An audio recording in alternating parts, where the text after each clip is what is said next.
नमस्कार दोस्तों। बहुत समय पहले की बात है। एक नगर में एक व्यक्ति रहता था जो इस संसार से बहुत दुखी था और उसका मन इस संसार में अब नहीं लगता था। वह इस संसार की मोह माया को त्यागना चाहता था।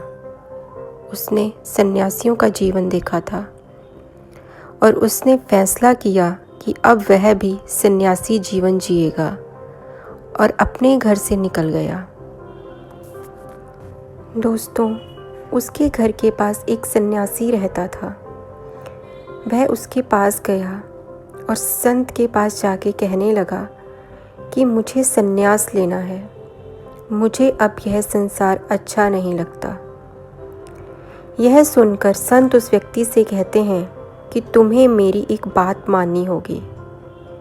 इस पर व्यक्ति कहता है, मैं आपकी हर बात मानने को तैयार हूँ। दोस्तों, तभी संत उस व्यक्ति से कहते हैं, तुम आज के बाद मुझसे नहीं मिलोगे। मुझे जब ज़रूरत होगी मैं तुम्हें खुद ही बुला लूँगा। आगे संत उस व्यक्ति से कहते हैं, तुम हमारे आश्रम में चले जाओ। हमारे आश्रम में अनेकों संत रहते हैं। तुम्हें उन्हीं की तरह रहना है और उन्हीं की तरह खाना है। तुम्हें वैसा ही जीवन जीना होगा जैसा कि बाकी संत जी रहे हैं। व्यक्ति संत से कहता है कि मैं तैयार हूँ। इतना कहकर वह व्यक्ति संत के बताए आश्रम में चला जाता है। वहाँ उसे एक कमरा मिलता है। आश्रम में रहने वाले लोग उसे चावल कूटने का काम दे देते हैं।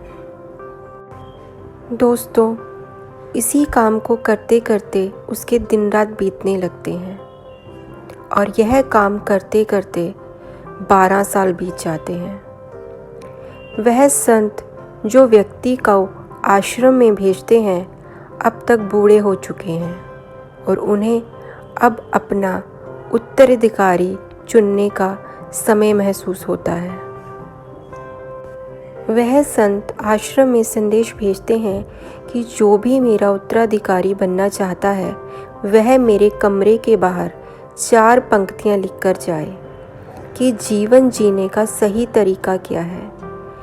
उसको जीवन का सत्य लिखना होगा, लेकिन वह पंक्तियाँ वह अपने अनुभव से लिखेगा। जो भी इस सत्य को बताने में सफल हो जाएगा वही मेरा उत्तराधिकारी होगा।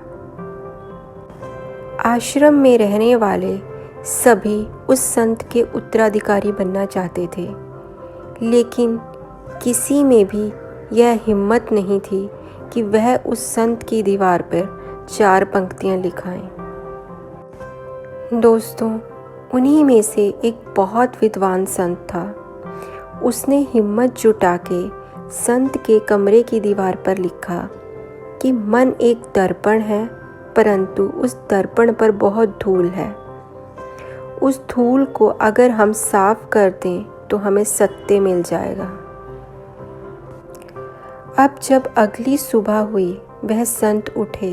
उन्होंने उन पंक्तियों को पढ़ा और कहा कि किस मूर्ख ने लिखी हैं।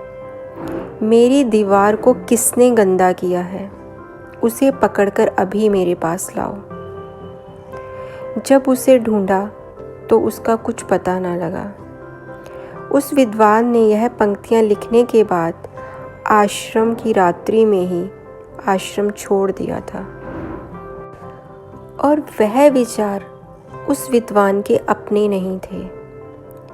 विद्वान संत ने यह बात जाते जाते अपने मित्रों को बता दी थी कि अगर मेरी पंक्तियाँ संत को अच्छी लगी तो मुझे बता देना। यदि वह पंक्तियाँ पढ़कर उनको गुस्सा आया तो उन्हें मेरा पता कभी मत बताना। दोस्तों, अब आश्रम के लोग यह सोचने लगे कि इतनी सुंदर पंक्तियाँ उसने लिखी हैं, परंतु गुरुवर नाराज क्यों हो गए हैं।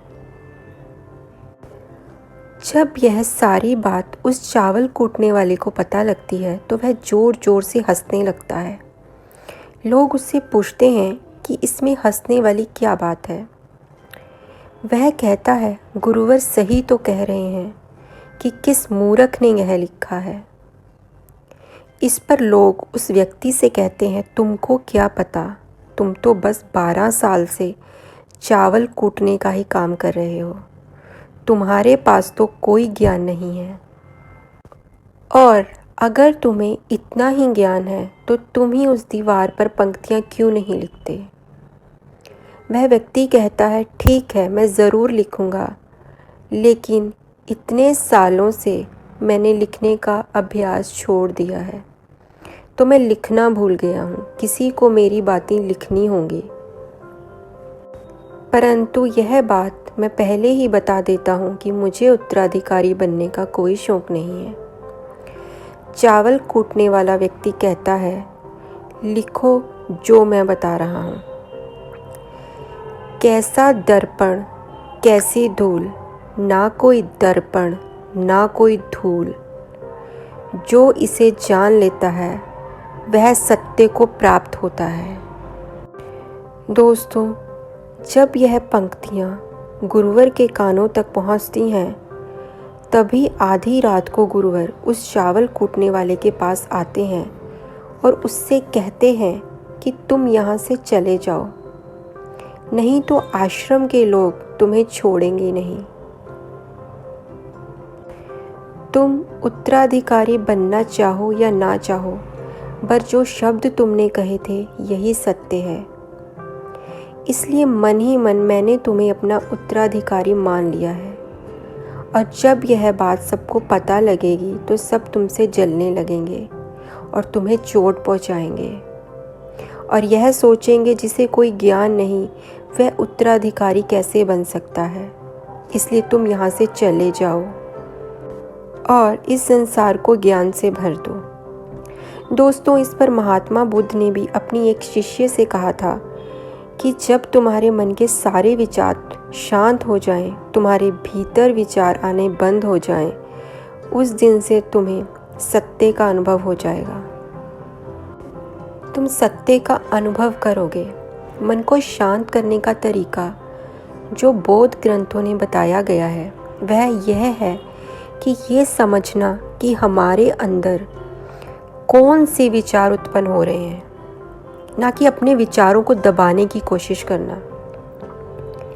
इससे आपका मन और तेजी से और भटकेगा। अपने विचारों को समझें। निरंतर प्रयासों के बाद आप पाएंगे कि आपके अंदर विचारों को जागरूक होकर देखने की एक आदत सी लग गई है। लेकिन इस अभ्यास से आप यह भी देख पाओगे कि आपके विचार सकारात्मक हैं या नकारात्मक।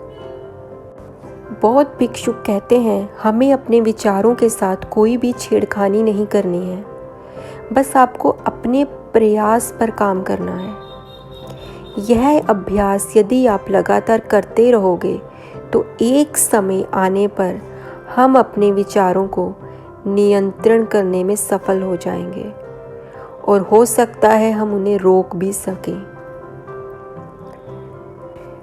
तब जाकर हमें असली शांति मिलेगी और सुकून की प्राप्ति होगी। तब आप खुद पर विजय प्राप्त कर चुके होंगे। आपके विचार आपके नियंत्रण में होंगे। इसी प्रक्रिया को निरंतर दोहराने पर ही हम अपने विचारों पर काबू पा सकेंगे। नमस्कार दोस्तों, आज की कथा यहीं संपन्न होती है।